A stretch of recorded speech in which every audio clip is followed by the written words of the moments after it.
Have You Heard started in 2008. We're a 360-degree word-of-mouth marketing agency. Basically what we do is we take highly credible and fantastic products and we put them in the hands of influential people who then spread the message to their communities, and through recommendations we drive conversions to brands.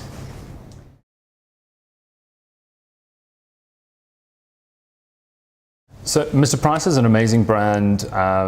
We got involved with them to drive influencer seeding and recommendations around their new summer launch. They developed an amazing range with Henry Holland, who's one of the top international women's designers in the world, based out of Britain. And so basically what we did is we took their traditional sort of media launch and we extended it further past just media, and we brought highly influential people. Offline influencers, and an offline influencer is basically a person who has incredible networking capabilities, so they have very strong face-to-face relationships with numerous people. And then we also extended it to online influencers, and obviously online influencers are people who have strong social media followings, so 7,000 followers on Instagram, etc. And we basically connected them with the brand at their media launch. Due to the incredible sort of design and structuring of the media launch, we were able to drive a lot of engagement via social media. On the day, we drove 4 million opportunities to see, which has an AV of around 900,000 Rand.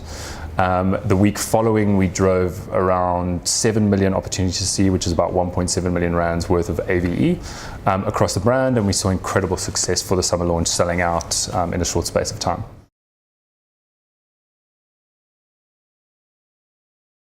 So one of the big aspects in terms of when we drive it, I think AVE is a nice aspect for a lot of brands to actually see. It's similar to a PR aspect. It's your potential audience that might see it. It's very similar to your traditional media where you've got your frequency and reach.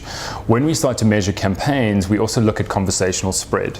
And I think that's probably the most important for people to understand. So what we look at is, traditionally you've got generational flow that happens within conversationally branding or word of mouth marketing.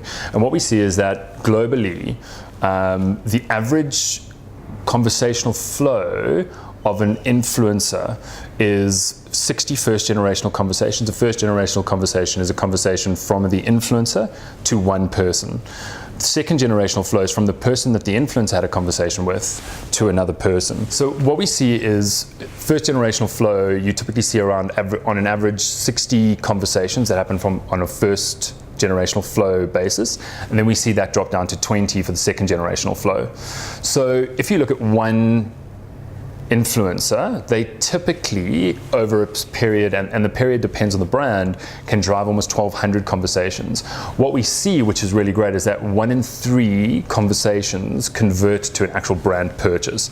And the important thing with what we do is to make sure that that product then delivers, because if you convert someone to utilize the product and the product fails them, they essentially then move off the brand.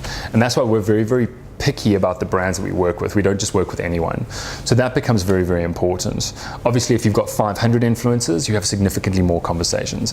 For me, where the strength comes in is that if you look at the conversational or the conversion of conversational marketing versus traditional marketing, the stats that we've seen that's come through from Millward-Brown in a recent study that was done, only 1 in 900 marketing messages done through traditional marketing actually leads to a conversion, which for me is fascinating when you actually start to look at how difficult it is to break through in traditional advertising versus non-traditional or word-of-mouth marketing.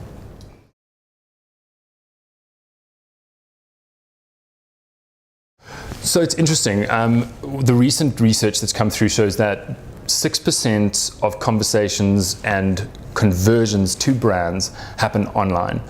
94% of those happen offline in a face-to-face conversion. And if you look at it in your own life, what you start to see is that when somebody actually recommends a brand to you, you're more likely to trial it.